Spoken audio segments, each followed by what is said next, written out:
Okay, test over.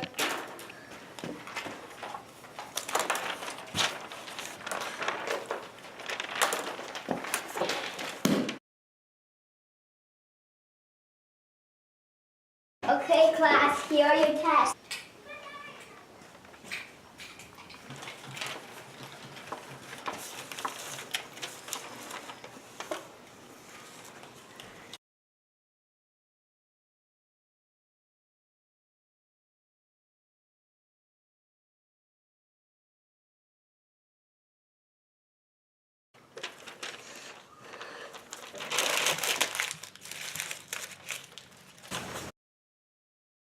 Are you okay?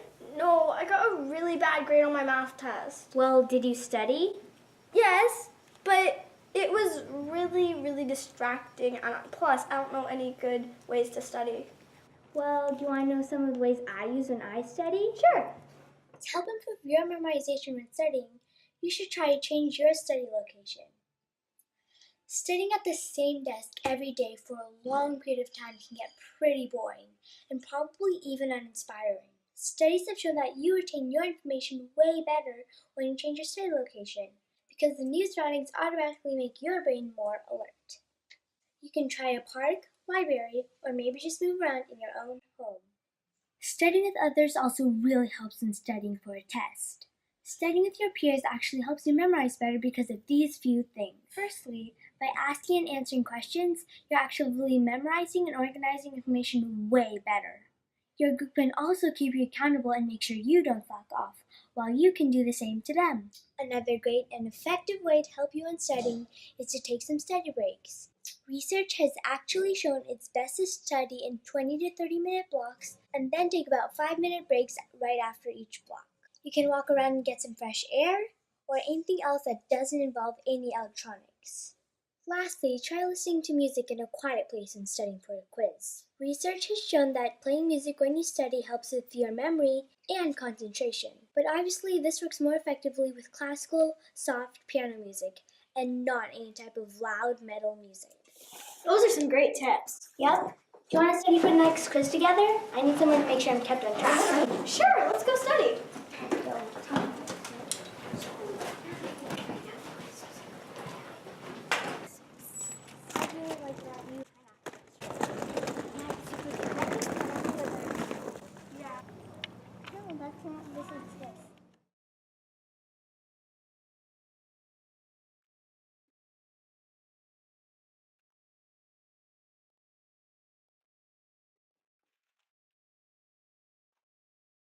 Wow, those tips really work.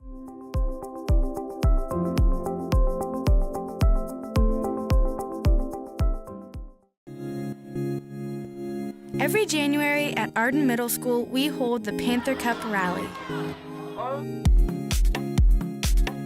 This rally brings together 6th, 7th, and 8th grade in a fun and competitive setting.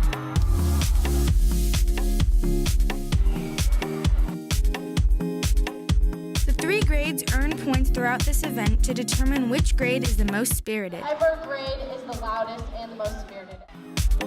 To earn points, each grade competes against each other in 2 different events: relay races and a lip sync battle.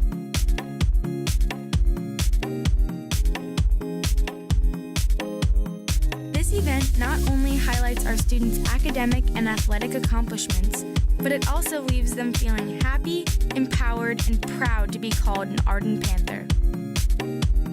Thank you so much for watching. I hope you enjoyed this presentation.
Words are all around us. You see them on signs, you hear them wherever you go, but most importantly, the significant ones have a tendency to stick. Every day, we say about 15,000 words each. But the difference between us lies in how we use them. These words, in a way, are in our hands. The impact you have on a person is embedded in what you choose to say. We use these words to express love, to make others laugh, but words also have the power to affect people in negative ways. Words that echo in a person's mind. You might not think much of what you say, but the syllables that leave your mouth, this assortment of sounds can alter a person's perception of the world and of themselves. Our generation often starts their day with viewing an assortment of opinions from many people, celebrities, family members, and peers. And whether we see them directly or figure them out from certain indications, we are presented, whether we like it or not, with opinions of us. We can be our biggest critics, creating self-image issues for ourselves. The most amazing people can be plagued with a thought that they are flawed in some way. We as humans are not made perfect, yet we still feel pain when we realize it. Just as thoughts can be expressed freely, they can also be held in. A smile can go a long way in hiding what goes inside. The words of people can echo inside you so loud that you can't hear reason anymore. You become deaf, positive things, and you can't focus on anything else because you become wrapped in this net of words that can sting as much as bullets. So blindingly loud in your mind, but unheard of to others. And once you've endured so much, you begin to want it to stop so desperately. You wish it would all go away, that everything would just stop. The distress and the constant voices of name callers in the back of your mind, sometimes you just wish that you could relate to others who feel this same way. So we asked people to express their problems via one sticky note. Those who struggled with a negative perception of themselves wrote down the things they had heard that made them believe so. The results were eye-opening. Not only the magnitude, but the severity of the words. We as humans are flawed. We can put down others with negative remarks, and we continue to tolerate and live our lives because we accept that that's just how things are. However, that can easily be changed. We as humans can also lift each other up and derail worries with love and compassion. So we told people we were interviewing people of whom we appreciated. Hi. So we were supposed to take a picture or video of someone we appreciate. So. Am I being appreciated? Yeah. Okay. Oh, thanks, guys. Wait, what? That we appreciate. A simple remark, so easily said, but still rarely heard. One sentence brought a smile to their faces, made their eyes light up. Words have beneficial power as much as they have detrimental potential. It is simply up to us to use our words to help others. We must recognize that no one is alone. You are not alone.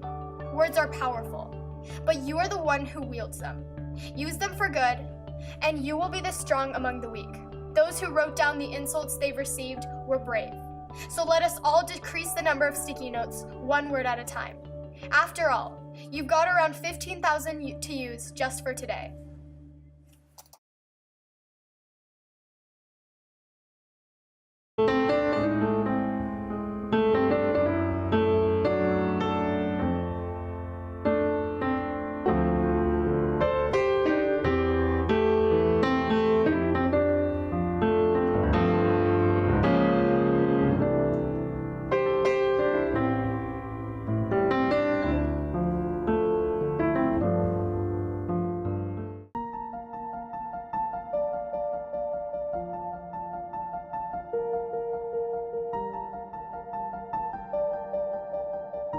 Every night when families sit down for dinner or when we reach into the pantry to grab a snack, we often don't think about where the food comes from or whether there's enough for our next meal.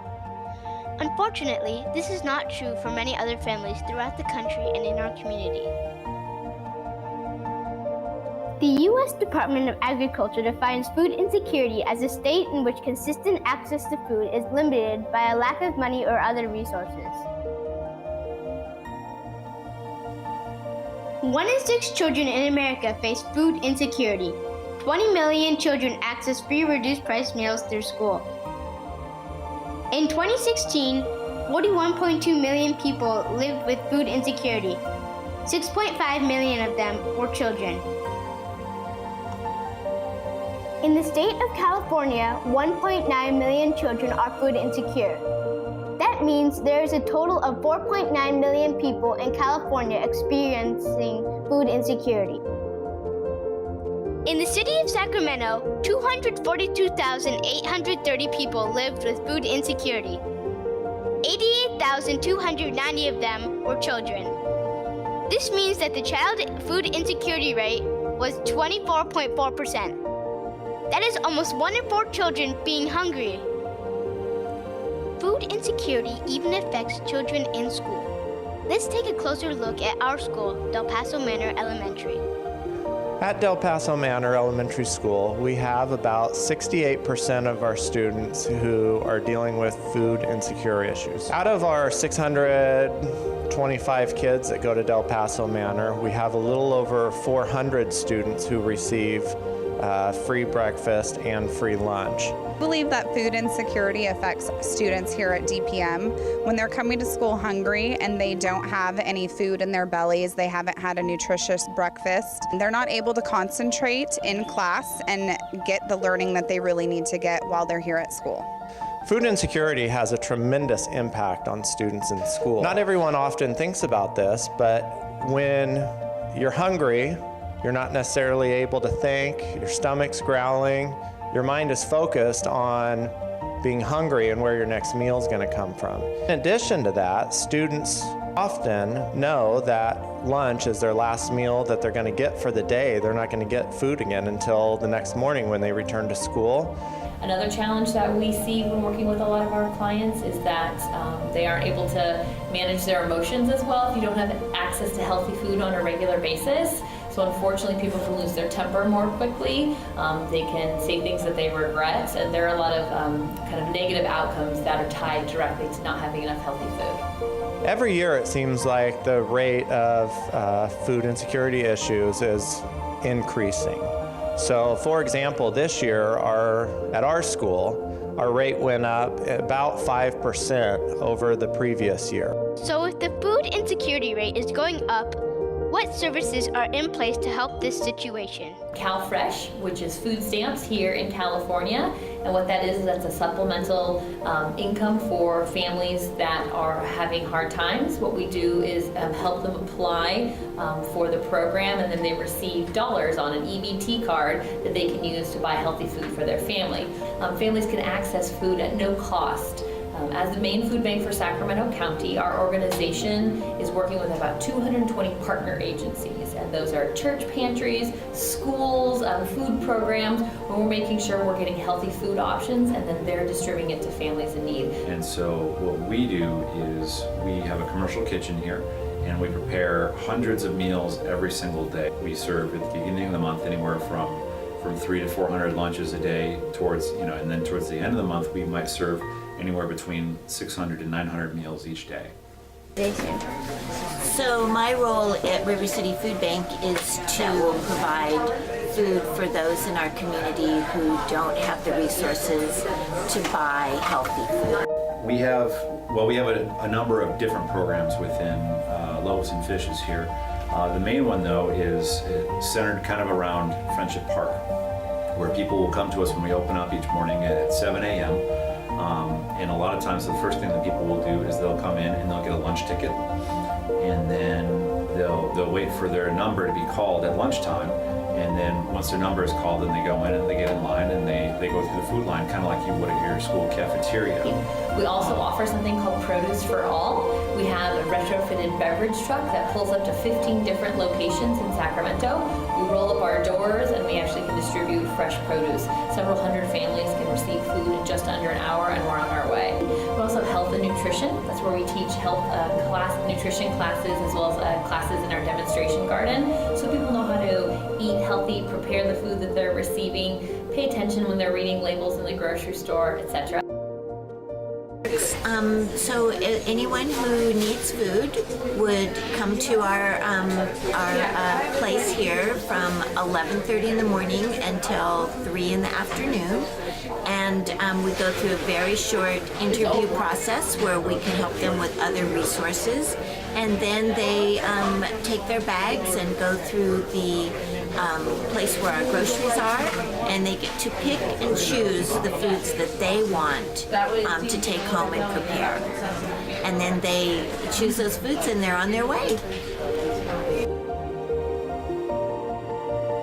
These organizations have a tremendous effect on people's life, but we as individuals can also make a difference. There's so many ways that people can get involved. One easy way is to make a gift. Think about a financial way that you can give to make a difference in our community. Currently, $12 will buy a family enough food for 3 meals for 3 days. So it's a great impact that somebody can make. They can give a financial gift. Another thing they can do is host a donation drive. Canned food, clothing, backpacks, you name it. We can drop off a barrel and a school or a group can collect and we'll pick it up and give it to families in need. Another way that you can get involved is volunteering. The minimum age is 10, so there's a lot of 10-year-olds and up that can get out in there and become volunteers. We offer volunteer orientation once a week at either one of our locations. You can come down and get involved and also participate in events. That's a great way for people to become involved. Come out, I run to Feed the Hungry, or in November, drop off a turkey during our annual turkey drive, or coming up in May, there's a really great thing called Stamp Out Hunger. The United States Postal Service, the National Association of Letter Carriers will deliver bags to your home. Put some canned food in that and leave it by your mailbox, and that will all come to Sacramento Food Bank and Family Services. We'll make sure that it's all throughout Sacramento County. There was one time where someone went and purchased a ton of food from Chipotle. So all the stuff that people need to make a burrito, it came in big like vats. And so we had all this food, and it was just all set out so that we could kind of prepare the burritos ourselves and make the food right on the spot. So it was pretty neat when we had that. We all need to be aware of the food insecurity crisis for our most vulnerable population, the children of Sacramento. What can we do? Sacramento is so fortunate to have organizations like the Sacramento Food Bank and Family Services, Loaves and Fishes, and the River City Food Bank. Let's volunteer, raise funds, help provide resources for our community. Let's be the change.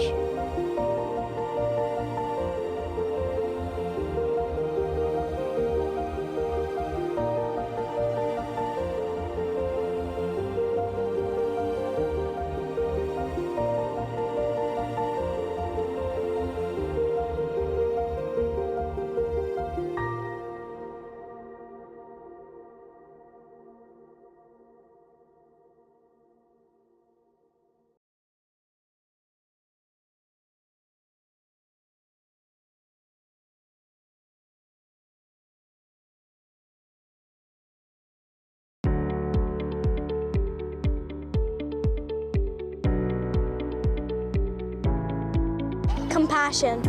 Compassion. Compassion. Compassion. Compassion. Compassion. I feel very privileged to live in an amazing country with a life full of opportunity. So when I found this organization where I got to indirectly help underprivileged kids in poor countries, it felt rewarding, and I've already volunteered many times. I care about these kids. This organization is called Compassion Experience. Compassion Experience is a way of that compassion tells the story of children that were rescued out of poverty. Compassion International tackles global poverty every day, serves over 2.2 million children, and partners with over 6,500 religious organizations. We want to reach out to anyone and everyone that we can and let them know of the hard situations that are still going on in 2018. Compassion, that's funded through sponsorship. What sponsorship is you write letters back and forth to the children, encouraging them to do good in school, learn about Jesus. Part of the sponsorship is that you pay $38 a month. With that $38, we use about 80% of it that goes directly to the child's benefits. Benefits include health care, education, food, and clothing, and of course they learn about Jesus. The benefits include consistent nutrient meals, medical care, school fees, uniforms and books, and tutoring and vocational training. A little over 2.2 million children that have had their lives changed. And I think it's really hard sometimes for people to realize the level of poverty that these children are in if they can't see and hear it. It really hit home how rich we are living here. And my one son kept asking, where are the toys? Where are the toys? And as you know, going through the tour, there is no toys. You can donate money. There's tons of ways you can donate, and that will all be through the website.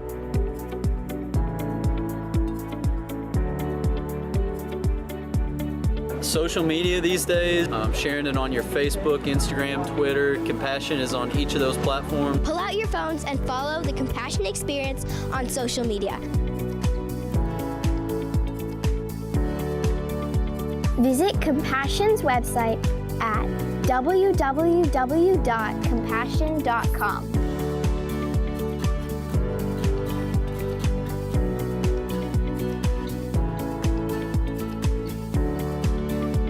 Compassion means to suffer with, and is an emotional response of sympathy.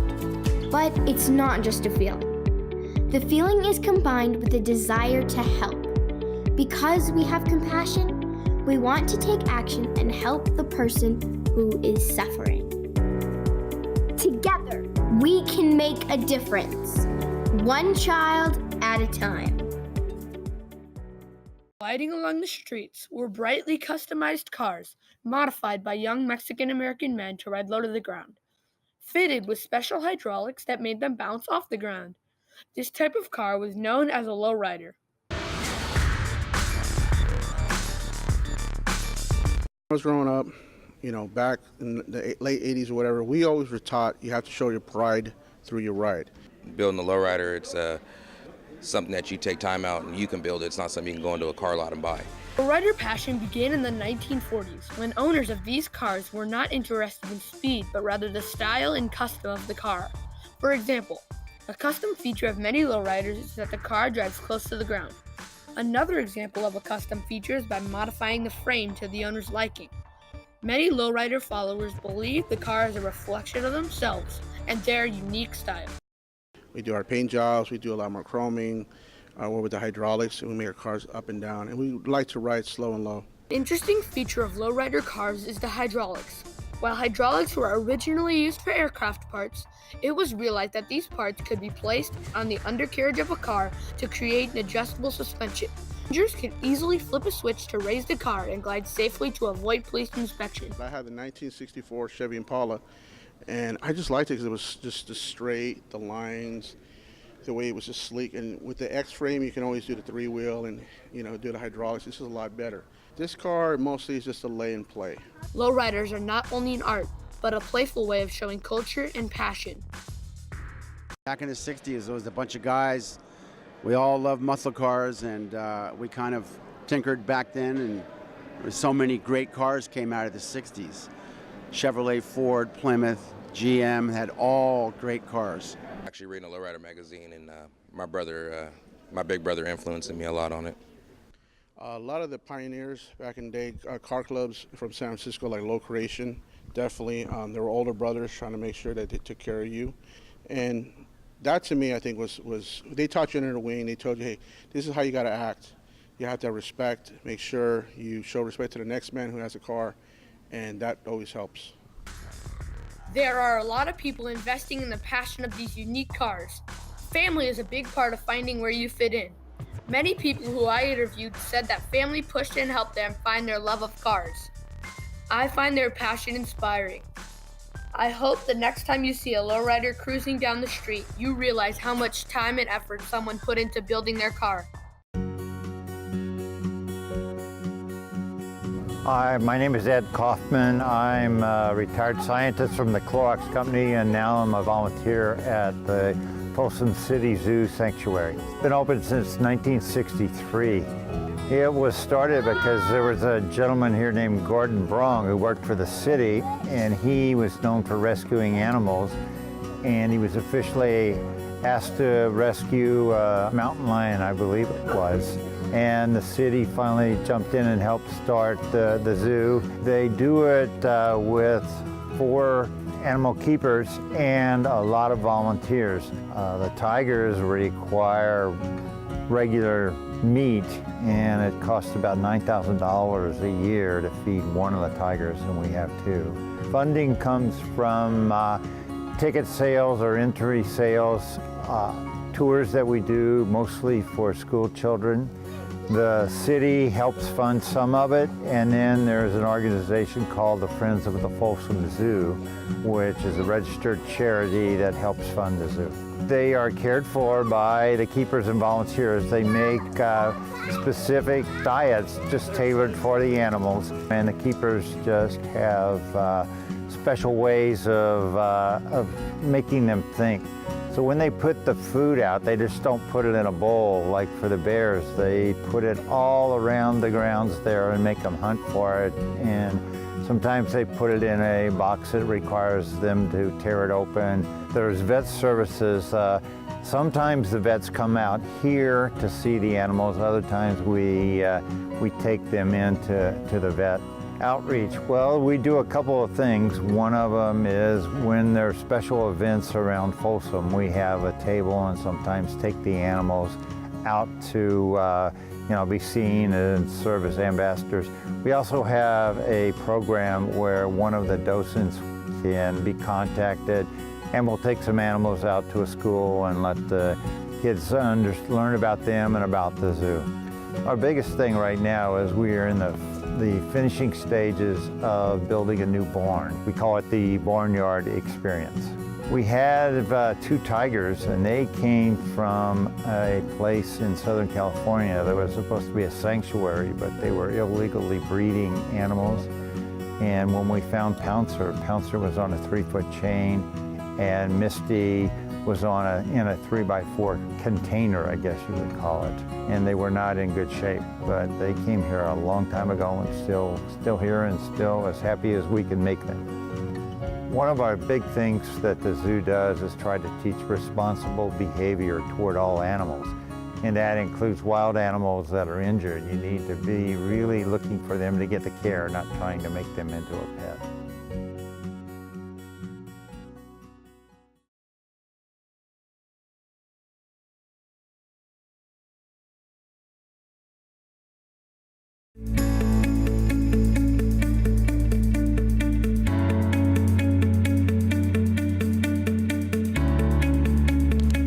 Growth mindset. What is a growth mindset, I ask? A growth mindset, according to Carol Dweck, people believe that their most basic abilities can be developed through dedication and hard work. Here are 3 steps to achieving a growth mindset. Step 1, think positive thoughts. Think positive thoughts. I'm the greatest shooter of all time.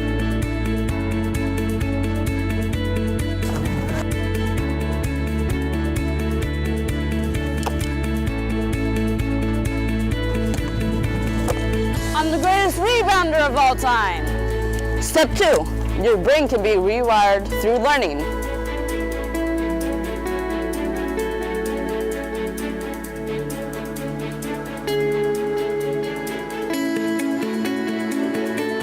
Step 3, learn from your mistakes.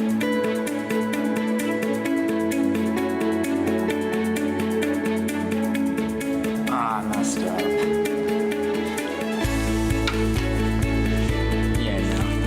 You know what? I know.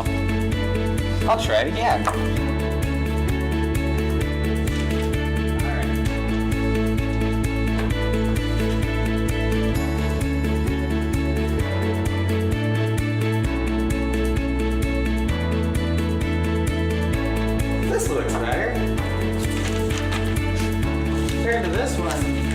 I did really well. Wow, I really did learn from my mistakes. And those are the 3 steps of a growth mindset. I believe they're doing it, right, Kildaway? Yeah! I'm proud of you guys.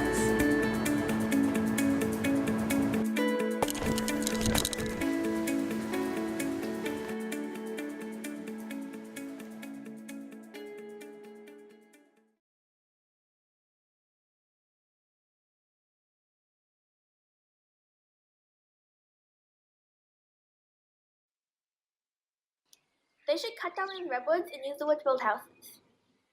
Think about it. Sadly, only 4% of coast roads remain from the original forest. Cutting down redwoods would amount to continued survival and the ecosystems that depend on them. Oh. Too much of redwoods can store and remove 1,600 tons of carbon dioxide from the atmosphere. The average amount an American produces in a lifetime. Well, I guess redwoods are important. For more information, go to www.savetheredwoods.org.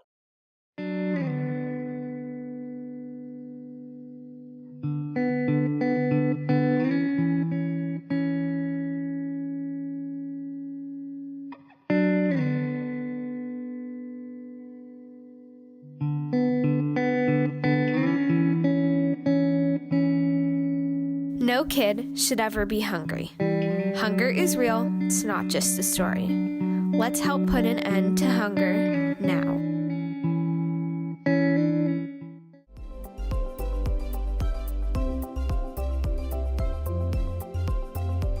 Reading is going to create lifelong habits for you. If you take some time to read every day, you're going to get in the habit of reading. It creates a stillness in you, which allows you to focus more. And being able to focus while you're studying throughout life is very important. Reading is important for education success. The other thing is that reading will expand your world in so many ways because you can read about people and places that you might never meet or never go to. And so it'll just expand your world. Reading can help you learn new words and expand your vocabulary. Reading can do a number of things for your education. One of the things about reading is that if you read about somebody who has a different life experience than you do, it creates a better understanding of the world and of the people in it. The more you read, the better writer you are, and the better writer you are, the better you are at academics and your education. Don't forget to read daily. It makes us sharp as we age.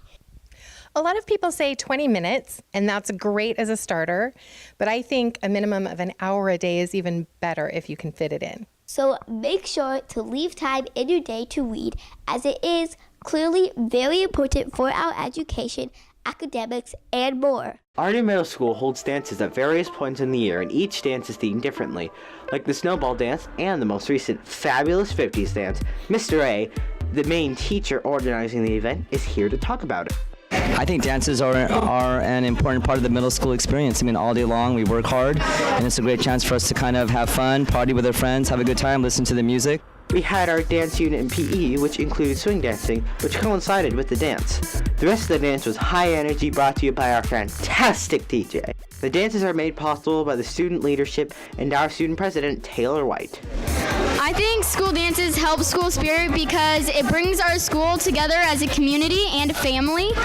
Sixers aren't allowed to the dance, but for 7th and 8th graders, it's super fun. Hope to see you there next time, Panthers. On February 16th, 70 students flew to Washington, D.C. to go on a once-in-a-lifetime trip with their peers to experience the home of our nation's capital. They also went to Pennsylvania and Maryland to tour some historical museums and monuments. This is a trip that Samuel has been doing for many years. Each year, a different teacher travels to the capital with the students. This year, it was Mr. Zanetti, 7th grade history teacher. As you've studied American history, you're now walking through the halls of those places. You're going to go to Independence Hall in Philadelphia, where they talked and wrote the Declaration of Independence. You're going to go to the Smithsonian's and see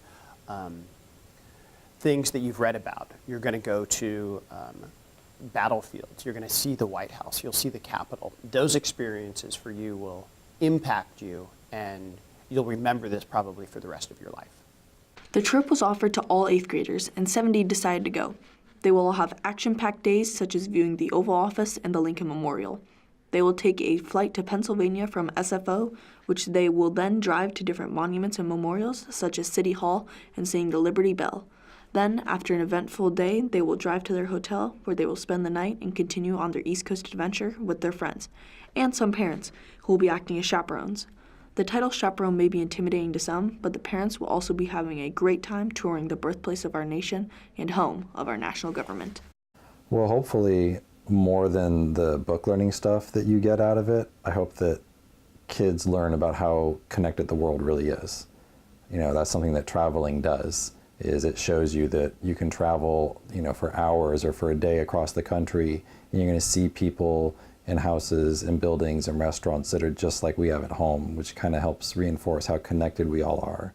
The students going on this trip are very excited to take a trip to the Capitol, where they will be staying in a variety of hotels with 3 of their friends in each room. They will be taking a red-eye flight out of SFO so they can arrive at 7 a.m. or 4 a.m. Pacific Standard Time in Philadelphia. Their eventful trip will start off with getting breakfast at the Hard Rock Cafe. Then they will visit the Rocky Stairs and assorted government buildings from the colonial times. Then, after their eventful day, they will go back to their hotel to bunk with the 3 friends that they selected to stay with. My favorite part? Probably going up the Rocky Steps, because, I mean, when we first got there, it was freezing cold.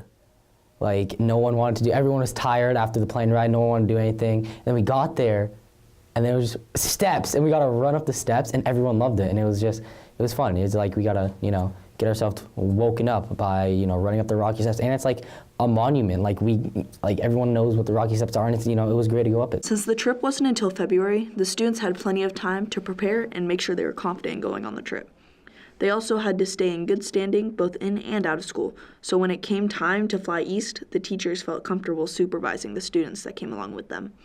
This was also a big commitment, considering the trip cost nearly $2,500. So the time from signing up and lifting off was big enough that every family was able to pay off the large bill.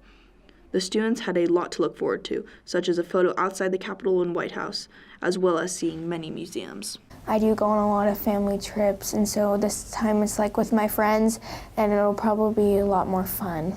After an eventful week of visiting monuments such as the Jefferson Memorial, going outside the White House and visiting a handful of the museums a part of the Smithsonian Institution, it came time for the students to fly home. They left from Dulles International Airport, where they then landed in Denver, where they would then have a layover to soon land in Sacramento, where they then reunited with their families and went home with lots of stories and fantastic memories of their once-in-a-lifetime trip to our nation's capital. Hi, I'm Fong Tran. I'm Aiden Morris. Chase Thomas Morgan. I am the academic decathlon coach here at DC. I've been doing academic decathlon for 4 years now, and this is my 2nd year being on the main team. This is my 4th year, so I've been doing it all 4 years to differing degrees of intensity. Academic decathlon is kind of a unique class. It's we have a different theme every year based off of what USAD decides, and it's 10 subjects. The 10 categories are Lang Lit, science, social science, art, music, essay, speech, interview, math, and econ. So then they study 10 different areas based off of that theme. Super quiz is kind of, you know, the part that people can actually go and watch, and kind of a game show kind of thing, or trivia, and everybody just kind of goes onto the floor. You're in a multi-purpose room, and then you have everybody in the stands, parents, friends, the other teams, things like that. And then each of the team members of each category, they 3 come down, and then you have, I think it's 12 questions that you have to answer. And so a question goes on the board. You have 7 seconds to answer the question. You answer the question on a piece of paper, and then you have a proctor who then, you know, checks your answers and then raises up a card to say how many people in your group of 3 got it right. Acadec is pretty cool in the sense that I think it really makes you a better student. You learn to be a better test taker, become better at doing a time right. You learn how to do a prepared speech and an impromptu speech. But the class is unique in the sense that, yeah, I don't need you to have great grades. It can be across the board. If you're competitive, if you want to challenge yourself, this would be the class for you. Doesn't matter the GPA. It looks good for college, obviously. We also offer ACE credit. You get really close to the people in the class. It's a bonding kind of thing, and even though it does sound like a lot of work, you get a lot of packets and there's 10 different subjects and it's insane, but it's really not that much, especially if you compare it to a normal course. And the things you're learning about, like this year it's Africa, and it's stuff that's not taught in normal science classes. And it's things that are absolutely understandable to anybody. It's great. Use a broom instead of a hose to clean off your driveway or the sidewalk. Did you know you can save 8 to 18 gallons a day by using a broom instead of a hose? Do not use the toilet as a wastebasket. Turn off the water while you're brushing your teeth. Do full loads of laundry. Take 5-minute showers. Use a bucket to catch cold water, then use it to water your garden or lawn.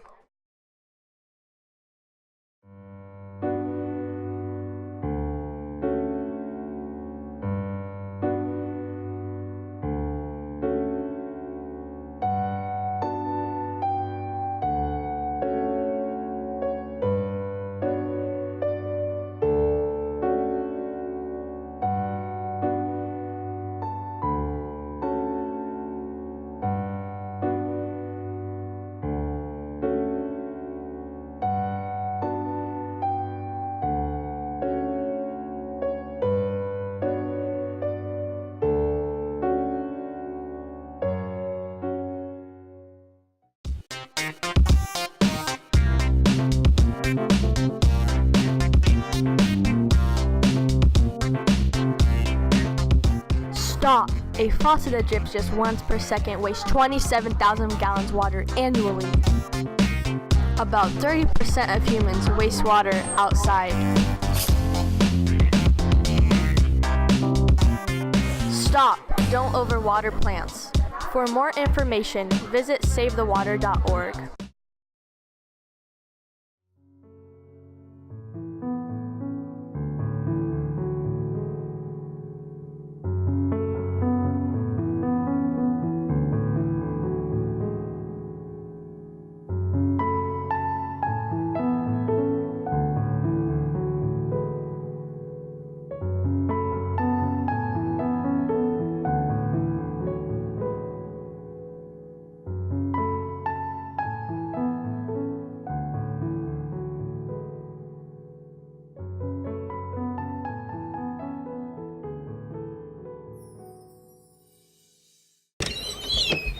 Hello, I'm Annalise, and this is a story on fire tech at Del Campo. The class basically offers a lot of components of the firehouse. So we bring the workplace here to the high school. Every student gets to try it out and see if it's a fit for them and a match. So a lot of things we do in the firehouse, because we live together, we eat, we cook, we sew, we clean, we have fun, do PT, lots of exercise, and of course the job itself. And so that's what these kids get, is components of that and little bits and pieces. And at the end of their senior year, if they're successful, they'll have a job with Sacramento Fire. My favorite classes, it's actually really fun. We get to do a lot of physical activity, as also, I mean, the lectures are kind of boring, but swing makes them fun. So after the third year, they could go straight to EMT school, and they'll have an advantage because they'll already have priority enrollment. Already being a college student, I mean, we basically bring the college classroom. That's my main job, is I'm a professor at the college, and I teach here, and so they learn their college rigor here in a high school classroom. So then after high school, they could go straight to American River College or CRC, go to EMT school, and get a job. How do you feel about this class? Definitely my favorite class so far, my favorite. It's mostly because really it's an opportunity that I've been looking for a while, and it came to this school, and I jumped on the opportunity as soon as I saw that it was a class. Is this class give you an idea on what you want to do? Oh yeah, most definitely, because I always had interest in helping people in health, and it's that, and I found a real interest in the firefighting part too, so it's the best of both worlds. So we have a new pathway program here at Del Campo High School. It's a 3-year sequence. First year starts with intro, then it goes intermediate, and then it goes advanced. This class here for second period right now currently is in our intermediate.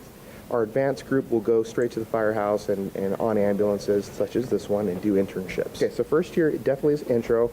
I primarily like to have freshmen and sophomores so they can work out the kinks. We'll come out with 6 to 9 college units from American River College and Casinos River College. This concludes the story on fire tech. I'm Annalise Simpson. Back to you. Have you ever wanted to be an attorney? Do you like to argue? I'd like to bring your attention to the mock trial program that we have here at Del Campo. This program teaches kids about constitutional rights and law. Mr. Lottis, the U.S. history teacher, started this program and coaches his students in learning how to be an attorney. This year it's different because he brought in 2 attorneys who introduced the program Toastmasters to prepare them for the competition season. Here's Mr. Lottis to talk about this exciting program. I've been the teacher coach for the mock trial program here for the past 15 years. We've had a really successful program. We have had multiple teams placed in the top 5 out of 25, 30 schools in the region. I looked for assistance and I found 2 attorneys to kind of assist with our kids this year. They've implemented a program called Toastmasters where they really focus on developing an argument and public speaking skills and building confidence when you're doing public speaking. And our students have really soared with that. And I believe that's really going to assist our mock trial team this January. So if you're interested in mock trial, make sure you hit me up. And definitely next year, get involved, because if you want to be an attorney, there's no better place than in a room 80 in here. Good stuff is happening. I am very impressed with the students. Wasn't sure what to expect, but I have found that the students, one, are very enthusiastic about getting into it.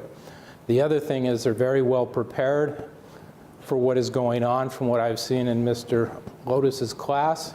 I'm very impressed with their speaking abilities, their candor, and the way they get along, because mock trial is a team event. It's not just one person doing their best, but it takes a team. They all get along well together and they've bonded well, and that will help them as we move forward. Toastmasters has improved my skills as being someone who partakes in mock trial, because I know how to use my body now when I speak. So this mock trial season, I already see a ton of potential in every one of our members in the class, as well as in Toastmasters for competition. But this year, I really think that we have the potential to take it all. So I'm ready to see how that goes. You guys should definitely check out mock trial next year. I'm Kelly Capps reporting for DC Daily. Have you ever wanted to learn more about science? Do you like engineering? Then you should check out Del Campo's Science Olympiad team. Science Olympiad is a competitive, study-intensive team that competes against other schools in Northern California. They study specific areas of science from September until their regional competition in March. Here's Ms. Jordan to give you more information. I'm Paula Jordan, and I'm the coach of the Science Olympiad team here at Del Campo. This is my 2nd year coaching the team. There's a lot that's really fun about being the coach. I think working with the students is probably just the best part, because I really get to see students push themselves and come outside their comfort zone and tackle subjects that maybe they're not sure they can master. So the events in Science Olympiad that our teams compete in include events where you take a paper and pencil test, things like herpetology and astronomy, but there's also building events where you have to build a helicopter device, the Mission Possible Rube Goldberg style machine. So it's really a span of every type of science, from environmental science to biology to chemistry to physics, and then also engineering events. I'm Megan Stedafor, and I'm the president of Science Olympiad. This is my 5th year, so I've been doing it all 4 years of high school, and I did it in 8th grade at Barrett. I coordinate our competitions and try and figure out the administrative stuff of it sometimes, but I also help all the kids study there's 23 different events, so I'm trying to balance that and do my own event. It's Daisy Maitrati, and my position is president in training. There's a lot of stuff that no one else sees that happens behind the scenes to make Science Olympiad work. Every day this week I've been here till 6 o'clock, including the day that was a minimum day. Not every event is like that. A lot of ones you can study at home, but it's a lot of time, but it's worth it. Right now I'm doing rocks and minerals and herpetology, which is the study of like crocodiles, lizards, frogs, and all that stuff. This year I'm in towers, experimental design, dynamic planet, and disease detectives. Yeah, my name is Drew DeFabio. This year I'm competing in 5 different events. My favorite event would probably have to be Mission Possible or Hovercraft. Mission Possible is just so hard and challenging, and I really like the challenge. I'm expecting for us all to have a bunch of fun, and it'll be the first time that our team will all be together at the same time at a competition, and it's going to be like a lot of bonding and craziness, and I hope that we can get at least 1 medal. It's like one of my favorite days of the year.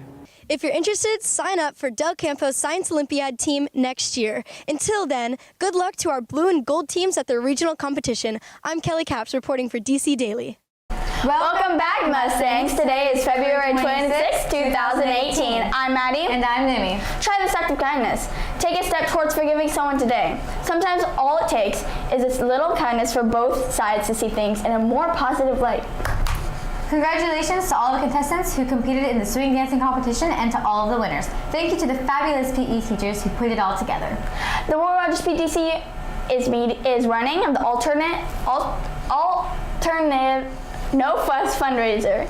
Raise money without having to sell anything. You don't even have to do anything extra. How much water do you use every day? Or more importantly, how much water do you waste every day? Let's take a look at how to be more water smart and water safe. Water. Water is something that we all use. We all need it to survive, so obviously we know what it is, right? Well, people use water for pretty much everything. Taking showers, getting clean, brushing your teeth, drinking it, so much more. But water oftentimes gets wasted, and it's not okay. People around the world don't get half the water we get brushing our teeth. Think about it. We use water for everything, so a family of 4 uses 881 gallons of water a week when using the restroom.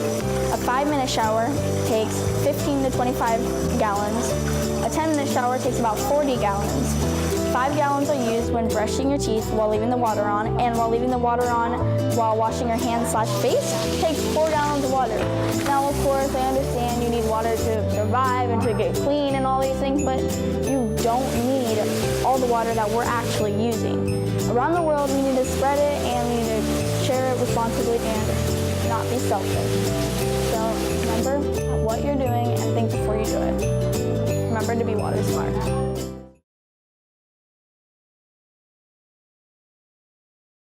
Now it's time for shout-outs. The first shout-out goes to Brooke Rabondo, grade 7, referred by Miss Esquivel. She was being kind. Brooke always offers to help. I appreciate her thoughtfulness. Good job, Brooke. Next up is Taryn Harlow, grade 7, referred by Mrs. Esquivel. This shout-out is given to you for being responsible. Taryn has been increasing his effort and participating in math. Great job, Taryn. This next shout-out goes to Gabby Ramirez, grade 7, referred by Mrs. Day.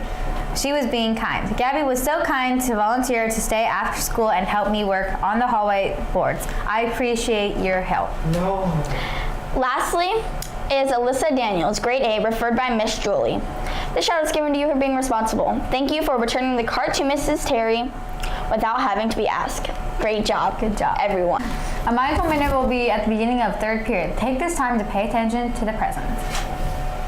We all know what the Mustang 4 is. Be ready, be safe, be responsible, and be kind. Let's take a look at what the Mustang 4 looks like in the hallways.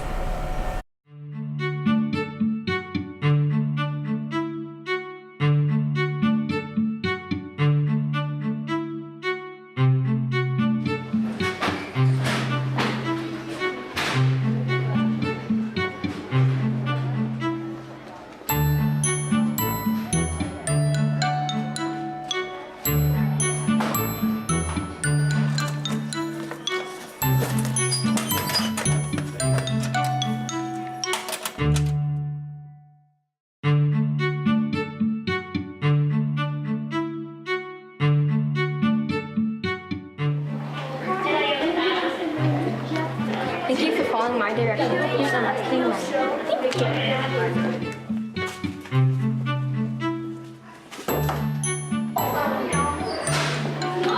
Wait, when does class start? Stop for 1 minute.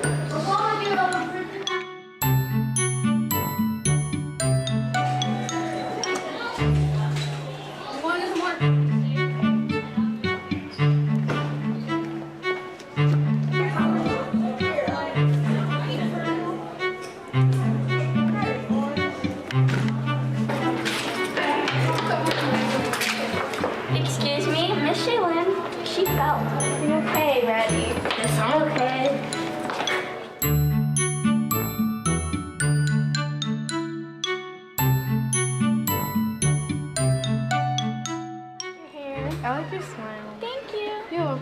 Bye. Can you please sign my binder? Thank you.